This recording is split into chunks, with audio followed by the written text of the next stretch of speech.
What's good, Knicks Nation? Alex Terrace here, aka the Stratocaster, back again with another Game of the Week preview. The New York Knicks are facing the Cleveland Cavaliers for Game 3 at Madison Square Garden tomorrow on whoa, why am I going crazy? It's TNT they're on. I'm so used to MSG. They're on TNT. You'll be able to watch them there. Hopefully they're on MSG because, you know, just like getting the home network. But I think you got Breen. And who was it? I think you got Breen, Mark Jackson, and Van Gundy calling this game, so it should be a good one. But we gotta get ready for this game today. We got none other than Justin Rowan. He is one half of the Chase Down Pod, part of the official Cleveland Cavaliers Cavs media family. Justin, how are you doing today?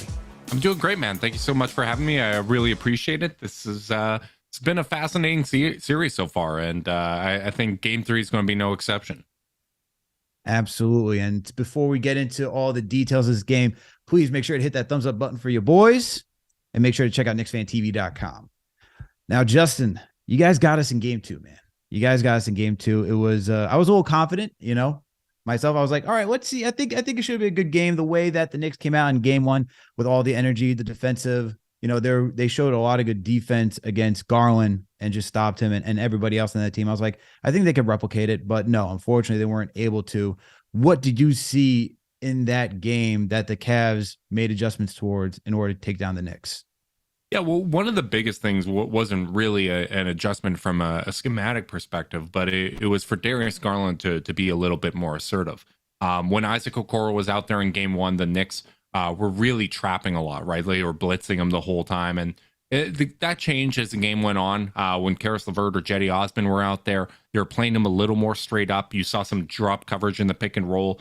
And Darius, I don't know, sometimes he does have a tendency to try to get others involved and can be a little selfless to a fault at times. And that was one of the things we discussed after Game 1 was he left too many of those pull-up opportunities on the table. And we heard going into Game 2 that he and Donovan Mitchell had a talk. JB Bickerstaff told him, hey, we need you to be more assertive. We need you to take those open shots when they're there. We can't have you kind of dribbling into the paint and not taking those threes. So for him to up that volume, I just think it bends the defense. The Cavs are at their best when Garland's being assertive like that.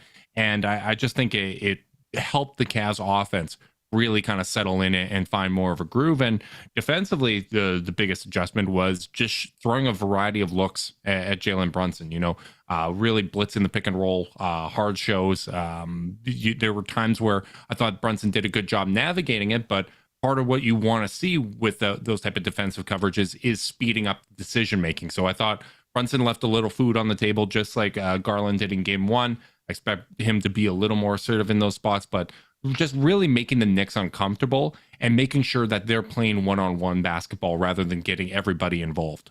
Yeah, and you definitely saw that when the Knicks were playing. I mean, Brunson took a lot of shots early, which was, to me, a little uncanny because he usually looks to get everybody else involved, especially Julius Randle, although Randle, he's coming off an ankle injury, so they've been managing his minutes, but now, according to Fred Katz today, he's good. He's going to get his normal workload, so he won't come out within the first 5 minutes. He'll play what I'm expecting the full first quarter, but getting back on track to getting other guys involved, like that's what threw me off a little bit because Brunson looks to get everybody else involved in the beginning of the games. And then this one, he decided to take a lot of shots, but as to your point, the Cavs were throwing a lot of looks at him, making him be the sole decision maker. And you saw that when he couldn't get to his spots and find anybody else, and when he did dish it off to someone else, like maybe it was either Randle or RJ, they weren't the guys making quick decisions on passing the rock sooner to find someone like a Quentin Grimes who may have been open, or even find someone like Mitchell Robinson. And then it gave the Cavaliers the opportunity just to slow them down and just really wall them off. And then that's where you get the 18 turnovers. You know, they had 9 turnovers. The Knicks had 9 turnovers in the second quarter because of that defense and really forcing other guys to be the playmaker. Hopefully we can see them just get a little bit more into a groove, be more relaxed, find their open teammates, and make the defense shift. But getting back to like what the Cavs did, like, you know, Darius Garland was so on ball, unlike Game 1. Is that when he's at his best? Yeah, I'd say to some extent, like he's a tremendous off-ball player as well, and I think that was a big part of why the Cavs had confidence in bringing in Donovan Mitchell was both of them are so good both on and off ball. And I really do feel like game one came down to him just kind of being a little too passive and trying to get other guys involved. I just feel like he was so much more confident, and I think it's also reflected in the playmaking numbers. Just I thought he created better shots for guys. Only one assist in the first game, but when you look at like the tracking data, teammates were 1 of 13 off of passes from him in game one. And I don't think that's necessarily like, oh, guys are just missing shots. I think he was creating better looks because he was really kind of getting the defense to react to him. And Donovan was doing a great job kind of being that outlet once again, making sure anytime the Knicks were going to bring some pressure on Garland, he was seeing that earlier, giving the ball up early. And the best way to beat a blitz is by seeing it before it comes and giving that ball up and catching the defense when it's in rotation. And I think that's why you saw Mitchell come up with a career high in assists with 13. So I do think that the Cavs are at their best when Garland's running the offense and Mitchell's acting as that play finisher. But really the beauty of their dynamic is that they can both play on and off ball so well. The reason I asked is because in game one, Garland being off ball, it seemed like he wasn't able to get to his shots. And once Bickerstaff said, you know, you're going to be the guy running the show tonight, it made everything fall into place. And it was much more difficult for the Knicks. And something I'm looking for in game three is for Tom Thibodeau to force Donovan Mitchell to be that initiator again, because in my opinion, from what, you know, the little bit of the Cavs I've watched this season, like Garland is best when he gets to control that offense, as we've been discussing. But if you put him off ball, I feel like it's a little bit more of a challenge for him to really get into rhythm, because once Donovan Mitchell starts going, and it's not necessarily Garland's not capable of doing it. It's more once Donovan Mitchell's in that attack mode, I feel like Garland can go to the wayside. And then if you really want to blitz Garland, once he has to be that second decision maker, it's much more difficult for him rather than someone like Donovan Mitchell, who's been in that situation before, especially when he was out in Utah playing with Mike Conley, even Rubio for those times. That's what I'm thinking. Yeah, and that was one of the things we predicted coming in, was that the Knicks defensive efforts might actually be a little more on Garland, because it's not just about disrupting him and getting the ball out of his hands. When you're doing that, it's making it harder for Evan Mobley and Jared Allen and all these other guys to be effective, right? Like Garland is that guy that, I mean, you look at it last year at the All-Star break, they were a game out of first place in the Eastern Conference. After the All-Star break, he was averaging 25 and 10. Like this is a bona fide All-Star. This is a guy that is probably closer to the talent level of Donovan Mitchell than people realize. And he just turned 23 years old. So you kind of want to force him to get out of his game. He, as you said, he doesn't have that experience that Donovan Mitchell has to get his game off no matter what the defense is throwing at him. That's part of the learning curve. That's part of what we're trying to see this postseason.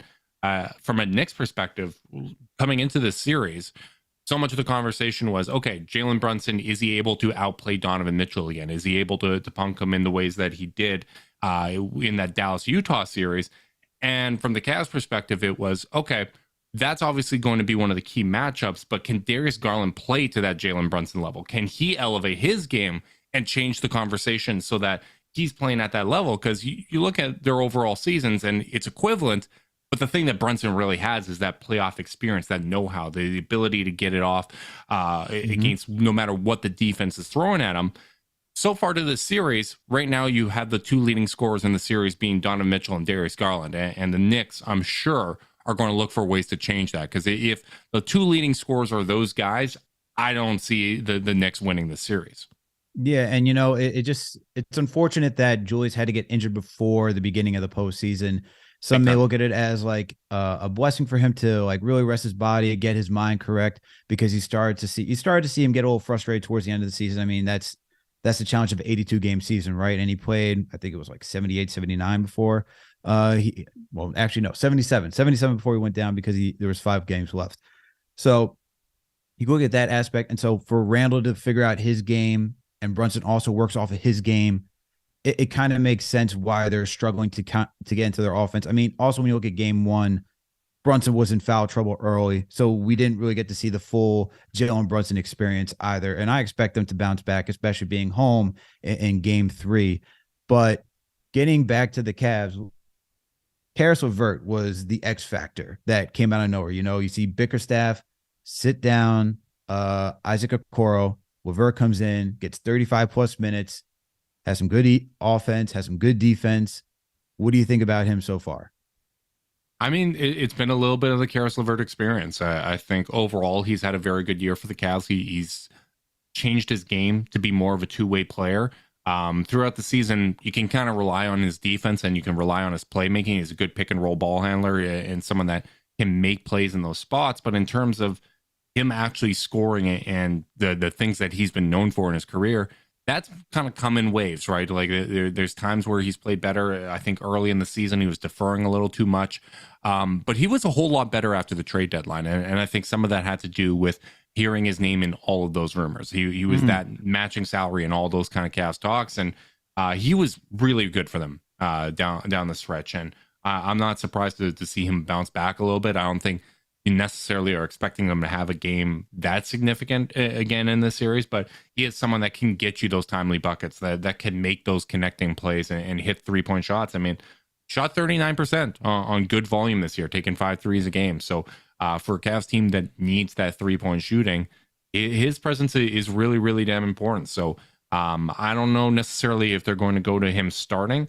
You talk about injuries at the end of the season. Isaac Okoro missing the last 3 weeks of the regular season and dealing with that knee issue, I think has been a bit of a factor here as well.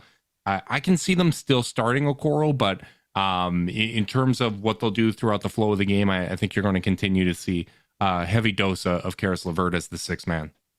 And once again, we're talking to Justin Rowan. He is one half of the Chase Down Pod, part of the Cleveland Cavaliers organization, aka Cavs Media, official Cavs member right here. So, Justin, why don't you think LaVert will have another game like this? Is it just been the experience the entire season where he's just so up and down? What are your thoughts about that? Well, here's the thing. We're 2 games in, and these games have been low scoring. Like, I feel like an 18-point game is basically a 25-point game in the regular season. So just for that reason, I think you're going to see Donovan Mitchell be a little more assertive. He was able to take kind of a backseat and coast throughout game 2, play as a facilitator. I expect Donovan Mitchell to try to step up in the Garden. I think that's a spot where you're hoping that he can go out there and steal one of those games. And I think Darius Garland, you're hoping that he's keeping that foot on the pedal. I think Evan Mobley started to figure out some things as the game has gone on. And history has kind of showed us with Mobley is if he struggles, the more film he gets, the more comfortable he gets, he starts to play better and better. So I just think you're going to see a balanced attack from the Cavs. I don't think Caris LaVert necessarily is going to need to play 40 minutes like he did in game 2. But he can certainly have these scoring outbursts where he lights them up in a hurry. So I just think it's going to be a bit more balanced of an approach, and also just factoring in that, hey, these are 2 really good defensive teams, and these are going to be low scoring games. So for that reason, I'd be a little surprised if you see a 30-point outing from him again this series. Okay. So let's talk about what we're going to expect in this next game then. So where do you see the Cavs make any adjustments for game 3, or do you see them rolling the same way that they did in game 2? Well, obviously, I think Okoro's probably going to play more, whether it's starting or coming in off the bench. I think he's going to play more than the 3 minutes that he played in game 2. I don't know how many adjustments they're going to make. I think that's going to be dictated by what the Knicks do. I don't know where you're at there, but we just wrapped up an edition of Chase Down Podcast trying to predict what we can see from the Knicks, and I think the Knicks are going to try to get more ball handling out there. Like if Jetty Osman and Danny Green are out there, I can see them going Brunson Quickley, having Quentin Grimes out there, and get those guys in action, right? Like try to test Danny Green, try to test Jetty Osman, see if you can get those guys off the floor. And I'm interested to see what the ebb and flow is going to look like there, because if they're doing that, then all of a sudden the value of having Isaac Okoro out there is a little bit higher, because he's their best point of attack defender throughout the year.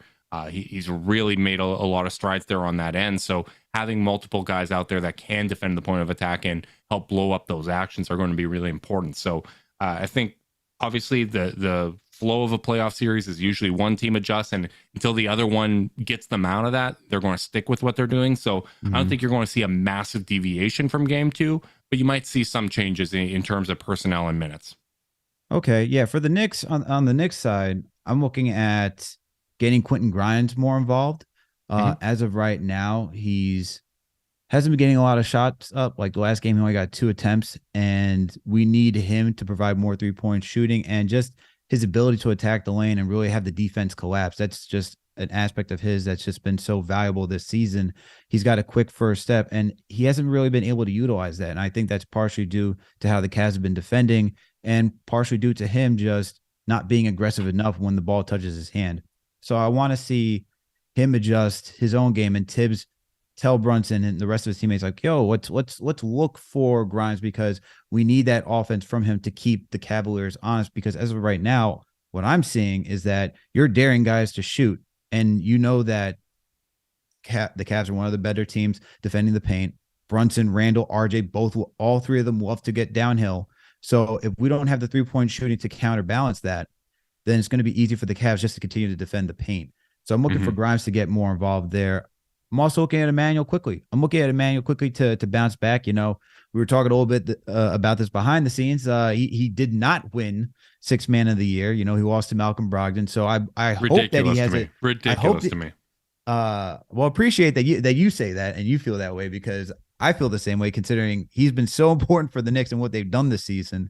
And Malcolm Brogdon, this is no shade to Malcolm Brogdon, but he's just been a luxury. And like, you're talking about a team that already went to the finals. So I'm to me, Quick should have won, but that's another story for another day. I expect Quickly. What I'll add to that, because I'll win over some Knicks fans here, but I think Quickly, here we go. I think Quickley has been their third best player this season, and I think voters often just look at the numbers and they're like, okay, same points per game, Brunson Brogdon and Quickley, but Brogdon's doing it in 2 fewer minutes.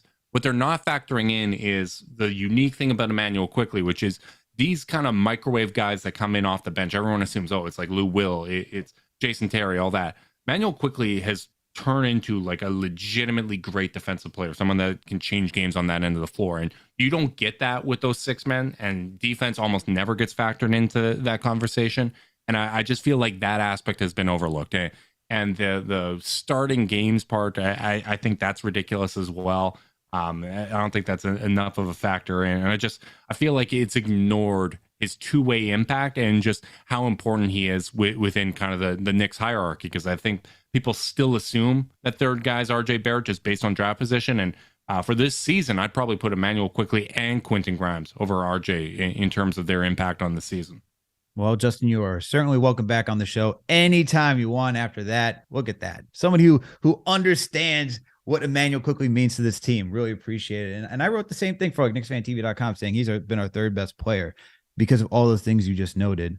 And I think him getting the snub is going to add a little bit more extra fuel to him wanting to show up and show out. And I know some may not like to hear this, but I know he had a rough first half against the Cavs, but I think I think he's the type of guy that once he sees a basket fall, and even it was in mostly garbage time in the second half, I feel like he was trying to get into a little bit of rhythm there. You know, the same topic that was for Julius Randle and why he was in the game so late, which is another whole other discussion. Don't really feel like having that conversation right now. But for Quickley, I think after seeing that, I think he's going to be ready for game 3. I expect him. So he's another factor that I want to see get in there, because he is the secondary playmaker on our team. And when Brunson's getting trapped, if you can get to Immanuel Quickley, and you have 3 guys out there that can actually shoot, score, attack inside, then it's like, okay, we can't really double team. So I want to make sure that Quickley's getting his touches as well, but that he's in a good rhythm as well. And then the last thing I want to say for the Knicks, got to figure out how to stop all these turnovers. I mean, 16 in the first game, 18 in the second. Like, the Cavs really got that lead because 9 turnovers in the second quarter, and it was just every new possible way to turn the ball over the Knicks were doing. And the Cavs were just capitalizing on all those turnovers. So I want to see the Knicks be able to reduce that, because they've been awesome on the season when it comes to protecting the rock, averaging 13.1 turnovers per game. One of the top 5 or top 10 in the league, I believe, when it comes to protecting the ball. So I'd like to see them get back into those habits as well. Yeah, totally agree. And post All-Star break, the Cavs were among the best teams in the league, maybe even the best, I can't remember, of generating turnovers, right? And that's something that they're going to continue to try to do. And I think until the Knicks show that they can beat kind of that aggressive defense and Quickley and Grimes and these guys showing up and showing that secondary playmaking, they're going to keep blitzing, right? Because if they're forcing Brunson, if that pass to Quickley or Grimes is a lob pass rather than, a quick skip pass, that gives the defense time to rotate and reset. And I think what we've seen so far from the Knicks in this series, and they won the first game with the possession battle, right? Getting those offensive rebounds. They were not good offensively. They haven't been good offensively yet in this series. And the Cavs are going to keep trying to keep them in that one-on-one basketball because I feel like right now, guys are catching it. They're looking to get into their individual offense, and then they're giving the ball up. And I think that's the space the Cavs want them in because even though Julius Randle's an all-NBA talent, even though Jalen Brunson's one of the best point guards in the NBA, and they are great, tough shot makers, goes back to what I said about how the Knicks are probably going to defend Garland. If you're keeping them in that tough shot making mode, playing one-on-one, it's going to make it so much harder for other guys to get involved. And in the case of Quentin Grimes in particular, I really feel like when he's at his best, it's a reflection that the Knicks offense is at a healthy place. He's playing within that Knicks ecosystem, right? Like he's not someone that's going to get his offense off on his own, like Jalen Brunson, Randle, or even Immanuel Quickley. For him, it's okay. The offense is flowing. I'm getting the ball. I'm attacking a destabilized defense with my quick first step or that beautiful, beautiful jumper he's got with the high release point. That's usually when he's at his best. So if the Knicks are going to stay stagnant offensively, I think it's going to be hard to get Quentin Grimes involved. Absolutely. And that's something I've been preaching all season long is to share the rock. I mean, the Knicks are on the regular season, they're in the bottom 5 when it comes to assists per game. And part of it is due to, it's funny because the Knicks also have one of the most efficient offenses for the least ball movement, right? And that goes to the tough shot making you talk about with Julius Randle, Jalen Brunson, those guys right there. And like they're able to do that once everyone else gets in rhythm, which is why it was so odd for Brunson to just take so many shots for himself in the beginning of game 2. But that's also a testament to what the Cavaliers were doing and blitzing, like attacking him as soon as he crossed half court, forcing him to get the ball out of his hands, forcing him to continue to take tough shots and just making everybody else beat them and be their own shot creators, which if that's the way you're going to do it, it's going to be tough for the Knicks to get back into rhythm. And that's just a testament to how good the Cavs defense been this entire season.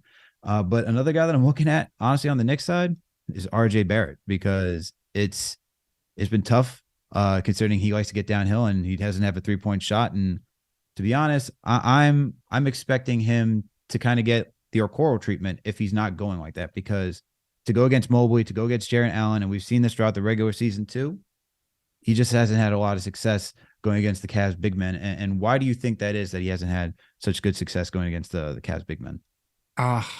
See, you're putting me in a tough spot here, man, because as a Canadian, as someone named Rowan, I've been rooting for RJ since day one. I watched his dad play in the Olympics. Like that's my guy, but it's too many record scratches when he's getting the ball, and then he's attacking stabilized Cavs defense. They're great at the point of attack. Honestly, the Cavs are.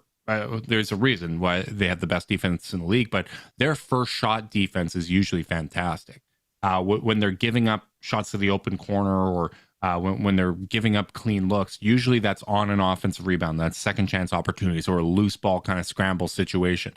RJ not attacking again, not within the flow of the offense. The 3-point shot has basically abandoned him.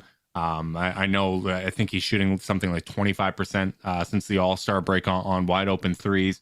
They're daring him to shoot, and he's the one guy that they are daring him to shoot. And you could see it even with them being willing to put Danny Green on him at times. Like Danny Green's still not moving around well. It's been less than 12 months since he tore his knee, and the Cavs felt comfortable putting Danny Green on him, and even put Danny Green on Julius Randle at times, which I found to be surprising. I don't know how much they do that. But again, it's almost like baiting, like Matador defense. Okay, we're going to get this guy that's not moving around well there, bait you into one-on-one, and that help defense is going to be there because both Evan Mobley and Jarrett Allen are able to come up to the level. They're able to defend in space. It's not a Rudy Gobert type situation. Like Jarrett Allen's comfortable defending above the 3-point line. And if you're playing into what the Cavs defense wants you to do, and you're trying to generate one-on-one against the primary defender and then shooting over that help defense of Jared Allen and Evan Mobley, you got to be special to get efficient offense out of those type of looks. And I just don't think RJ's game offensively is at that point right now. And once again, we are talking to Justin Rowan. He is one half of the Chase Down Pod, part of the Cleveland Cavaliers media family. All right, Justin, I would love to see RJ get back into some sort of rhythm. I just don't like the fact that the Cavs had him attempting mid-range jumpers and step backs. I was like, oh my God, that's just not his game. And that's something that he will have to work in the off season in order to get himself situated and being able to be part of like a natural flowing offense, because just being so one dimensional right now is hurting the Knicks. And it hurts him even more when he's so reliant into what they do on a nightly basis that now you have to kind of change up what they do, right? Because he's been part of that second, like they go in there, it's like, okay, you're going to be the battering ram, make the defense collapse, find somebody else, and then we can kind of reset the deck a little bit. And that's something I want to see if he can try to do that. It's still going to be tough, because even with Evan Mobley out there, I know he plays some backup center minutes, like when you're staggering him and Jarrett Allen. I'm just looking at that like that's such a difficult task, because Mobley is a good defender. He's just such a good defender. Yeah, I mean, he's the youngest defensive player of the year finalist in NBA history. Like I'm still blown away with how good he's been this year. I don't think this is necessarily the series for him offensively. I do think he can get better in the short roll, and I thought he started to get a little more comfortable in game 2. But this is a tough series for he and Jared Allen to do well offensively, just because, I mean, Mitchell Robinson, phenomenal defender with a ton of signings. Isaiah Hartenstein, fantastic defender. He's able to come up to the level. He's able to defend the rim. Was a little lucky to get away with 2 missed goaltends in game 2, but we'll let that one slide. But like those are fantastic defenders, and they're going to make it hard. So that's one interesting thing, though. If the Knicks do decide to go small, and I know Sam Vecini was kind of theorizing, hey, maybe they go Julius Randle, Josh Hart with ball handlers around it, and see, can we play Danny Green? Can we play Jetty Osman off of the court in those spots? If you're doing that, I think that all of a sudden the tide shifts. I don't know if I'd go that route or at least to that extreme. I think you have to have one of Mitchell Robinson or Isaiah Hartenstein on the court at all times. But if they go that route, I do think that starts to open things up for the Cavs big men. And really, when the Cavs offense is at their absolute best, it's playing through those two, because what you see with all the high level teams in the NBA, all the teams that win a championship, you usually have a front court playmaker that's making it happen. That's why you almost never see teams win with a point guard or a small guard as their best player. The only exceptions, really, like you got Golden State, sure, Kevin Durant's there, Draymond Green's there to be that front court playmaker. For the Cavs, their hope is that it's eventually going to become Evan Mobley, that even if Darius Garland and Donovan Mitchell are scoring more points per game, they're able to flow through the offense, have some of that come through Evan Mobley. He can be that outlet when defenses are trapping it and throwing length at the Cavs guards, because even going back to the Spurs where Tim Duncan was playing in that role and opening things up for Tony Parker and Manu Ginobili, I think that's the type of role that they see for Evan Mobley, but he's still 21 years old, man. Like it's nuts. Like I think these reps are very valuable for him, but it's against the Knicks' length and toughness and 2 really fantastic defenders. I don't see this being a spot where you see him get one of those 25, 30-point games. Let me ask you something about Danny Green, because I know there's a lot of chat afterwards after game 1, and I know Cavs fans were on Twitter saying, we need Danny Green. We need Danny Green. Are we going to see a lot of Danny Green in this series? I think you're going to keep seeing spot minutes from him. I don't think this is someone that you want to have out there for long, extended periods of time, but having someone out there that you're going to have to respect, it's going to open some things up. I can see him continuing to get like that kind of 10, 15 minutes per game, being that 8th guy in the rotation. I think that's kind of the sweet spot for Danny Green. I still think part of my guess of bringing Danny Green in is it's going to make it easier for them to sign him this summer. You're going to have his rights, and at that point, when you look at the history of ACL injuries, it's usually year 2 where these guys start to look a little more like themselves. And the Cavs, obviously, they have a core that they're very happy with, and they're going to try to find that value on the margin. So I think that's kind of the long-term vision for Danny Green. But I mean, until the Knicks are able to play him off the court, I do think having him out there is helpful in spot minutes. And if RJ Barrett's going to continue to struggle like this, and they can find spots to kind of hide him on the defensive end, I thought he did a good job competing in game 2, but if they're putting him in space and putting him in actions, I think that would be the first adjustment that I expect from Tom Thibodeau is to try to get him off the court with those type of actions.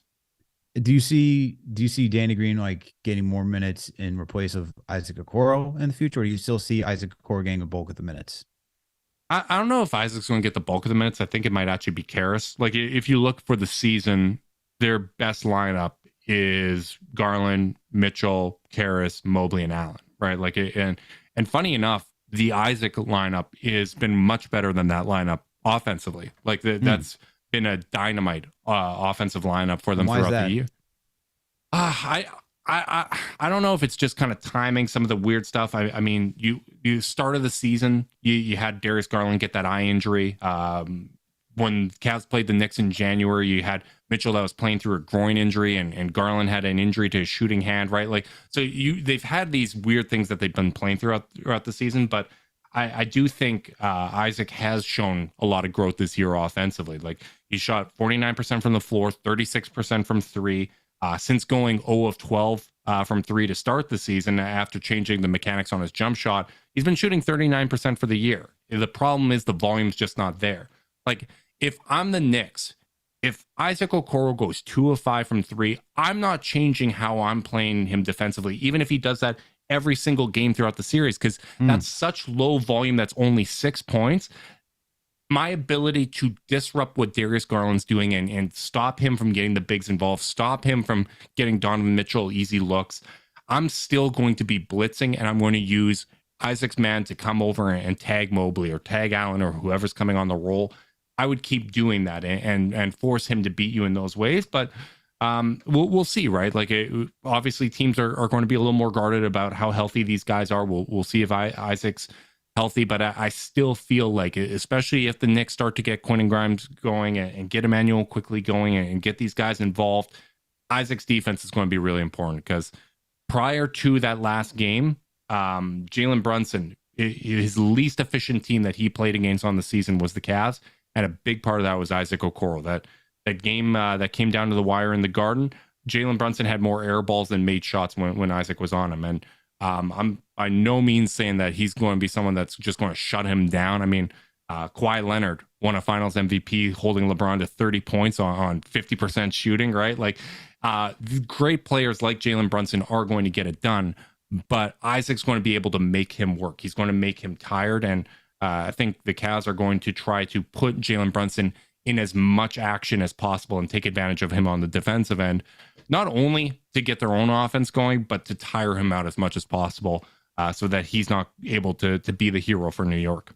And that's what we kind of look for Grimes as well when he's on Donovan Mitchell, just to make it that much more difficult to get his, because it's impossible to stop some of these guys who are so great in the league from getting their shots. They're great for that reason, right? But what you want to make them do, as you said, is just tire them out, make them work 10 times harder. Because if they're doing that, if they're trying to work 10 times harder to get their own shot, they may be eating more time out of the shot clock. It may be lesser possession for their team by doing that, right? And at some point, they're just going to get exhausted, and then you're going to have to rely on everybody else who's out of rhythm if someone's just working that hard just to get their own shot. So that's definitely what I think both Okoro and for Grimes, that's their job, for whether it's Okoro guarding Brunson or Grimes guarding Donovan Mitchell. But Justin, appreciate you coming on. Want to get you out of here with one last question. Who's going off for the Cavs in Game 3 in the Garden? I think it's going to be Mitchell. I think, Madison Square Garden playoffs, first game there. I think, especially with the way he was kind of saving himself in Game 2, he didn't have to do too much. I think Garland's going to remain assertive, but I think this is where you hope that Donovan Mitchell is going to go out there and get it. Because honestly, like, looking at the Knicks and everything they're dealing with, I want to get your thoughts on this, but like, I feel like game 3 is such an important, almost must-win situation for the Knicks because it's a late tip on that Friday night, and then the next game Sunday afternoon.